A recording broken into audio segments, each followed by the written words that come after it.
What's up guys, my name is Andy. It is a really nice day out. Let's fire up the car, we'll head out on the road and we could talk about some of the parts I've installed recently and where I'm at with everything.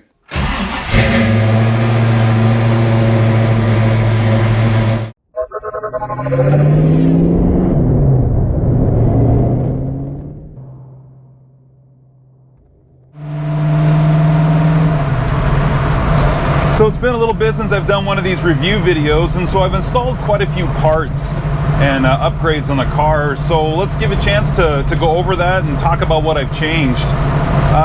So the last thing, well, I should say the first thing I had done since this last review was those FPA headers. And I stand behind those headers 100%. I have been incredibly happy with them. The fitment, the install was amazing. Easier than any other set of headers I've installed. I had those JBA shorties before that, and those went on pretty easy, but these headers from Stan at FPA, at Ford Powertrain Application, I think is what it's called, they fit fantastic, and they sound good, they look good, and I was able to take it to a dyno and get an update on the power that I'm making with just those headers. We'll go over that here in a minute, but I've been real happy with them. And right after I did those FPA headers, I did the X pipe. I got rid of the H pipe that was part of those JBA.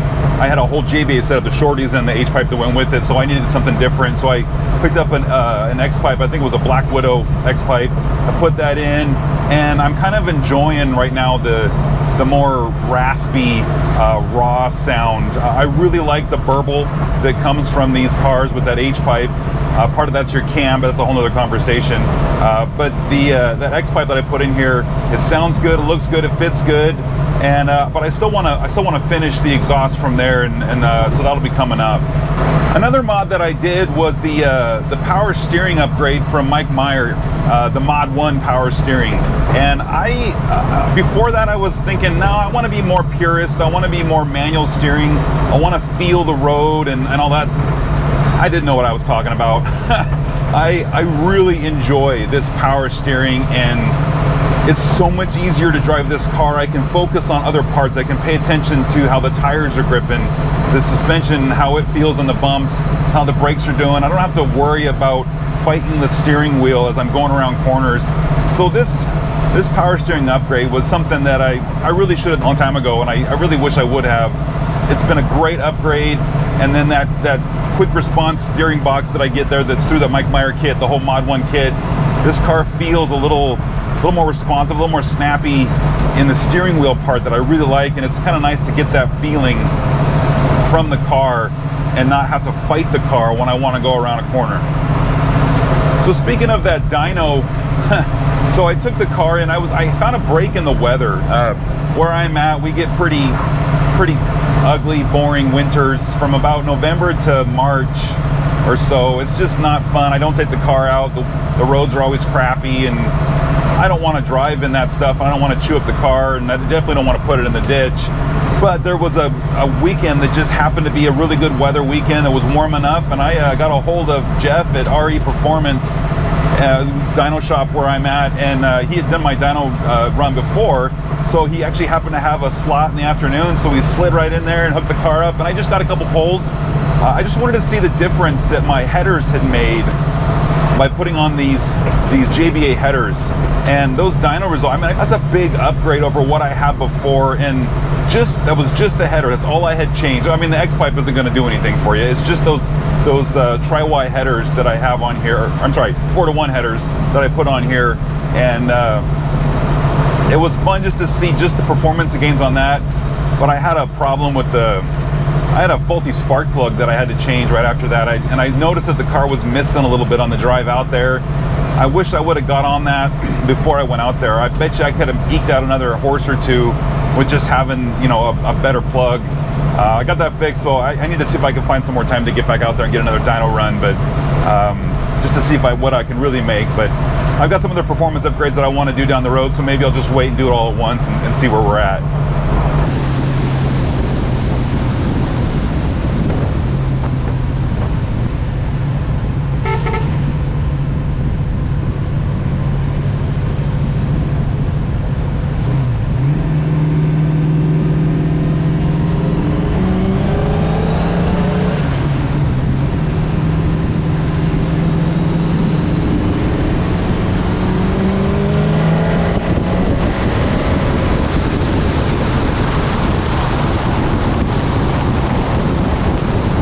The other upgrade that I had done is the rear package tray. I got rid of the rear bench seat that's in my Mustang to put that package tray back there.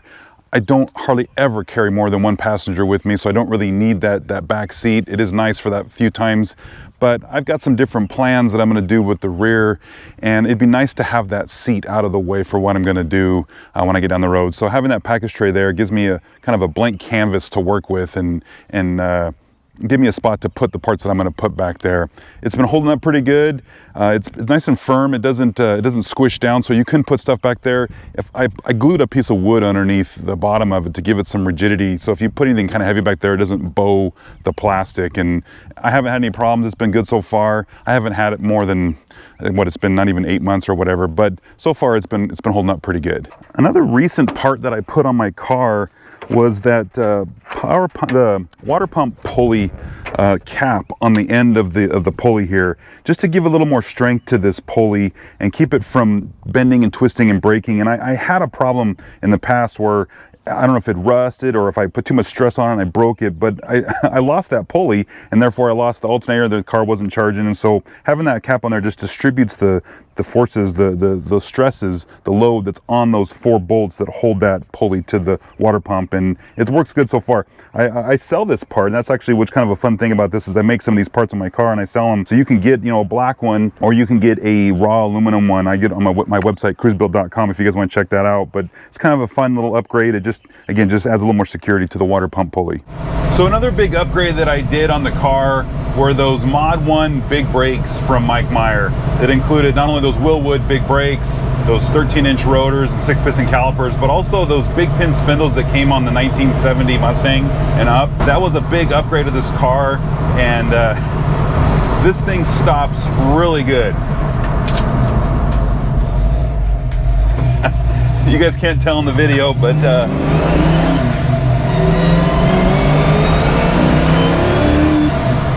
this car stops so much faster now. And then if you couple it with some sticky tires, it'll improve your braking times or your distances even more. So I'm real happy with these. They fit really good. They do say you need to get 17s because it's a safe bet that 17s or larger will fit. I did show that the 16s that I had did fit with these big brakes. So if somebody has 16-inch wheels, you can put these on there and you'll still get them to work. But 17s are kind of a guarantee to fit from there. So speaking of bigger wheels, I put on these new ET Mag wheels, these LT3 or Team 3 wheels. I've been real happy with them. They look real good. It's been nice to get a kind of a change to the look of the car. You know, wheels are kind of like shoes, right? You like them, but every once in a while you want a new style, and I really like those torque thrust wheels that I had on here.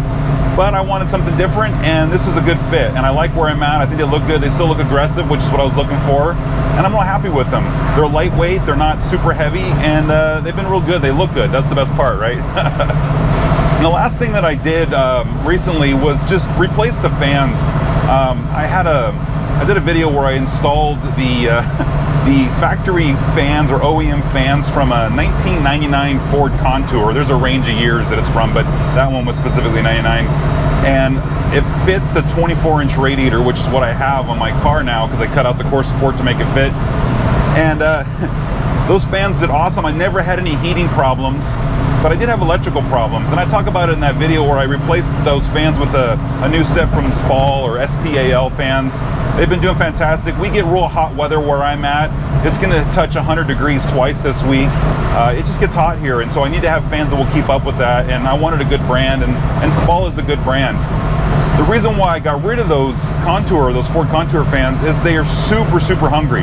Now I know I could have installed a fan controller to reduce the amperage at startup, and that's actually what the problem that I had is that it just pulls so many amps at start that it was melting my wires. I could have upgraded the wires to a larger diameter wire. I was using 12 gauge. I think you're supposed to use 10 gauge.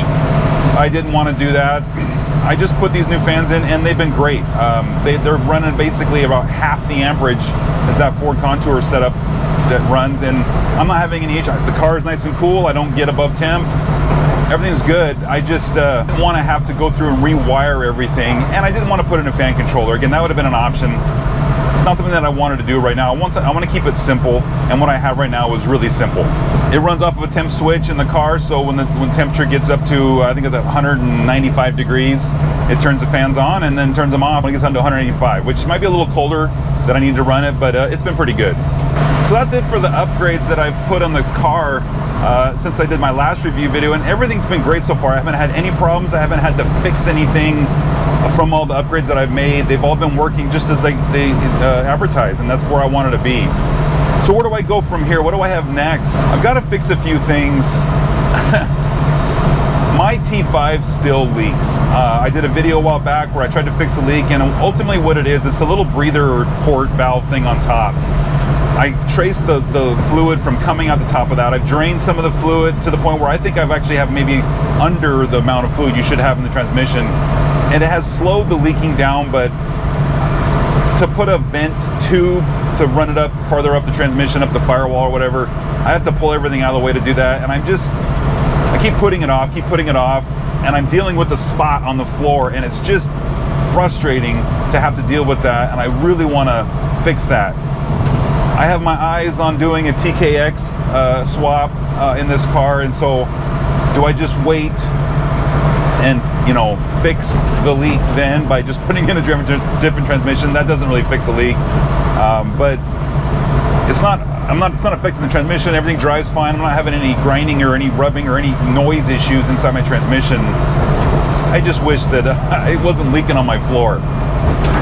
Another thing I need to do is these seats. I've been talking about it for a couple of years now, and I got the seats picked out of what I want to do. That was kind of a milestone to get past that. They're just expensive, and they do hold you, and they're all comfortable, but they don't really change enough of the car, and so I keep pushing it down the list because I don't want to spend that kind of money on seats when I've got other parts I want to buy that'll improve the car or make it better or make it handle better or any of that kind of stuff. So they are coming. I'm going to get to them. I keep finding excuses to buy other go fast parts. And the last thing I want to talk about is the rear end. The rear end, other than that 8-inch, I upgraded that 8-inch third member, and I've done the springs and the shocks, but I really need to change that rear end, and I've got some plans for that. It's in the works. It's been in the works for a while. We're not here yet, and that's part of the reason why I've got this package tray. So I'm going to get to that. So we'll get there. I just don't want to spoil too much right now.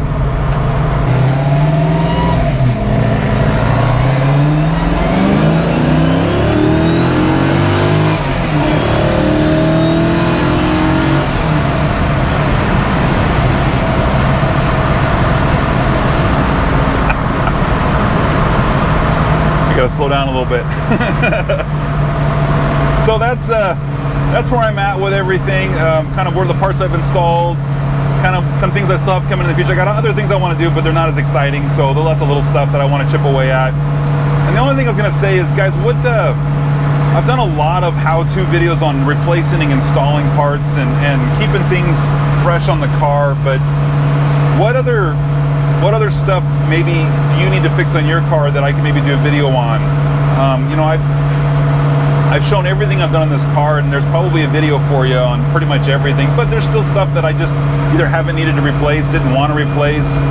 There's nothing wrong with it, so I just leave it alone. But if you guys could put some ideas in the comments below, maybe I can find something for you guys and make a video and get you where you need to be. So cool. All right, guys, well, that's it for this one. We'll catch you in the next one.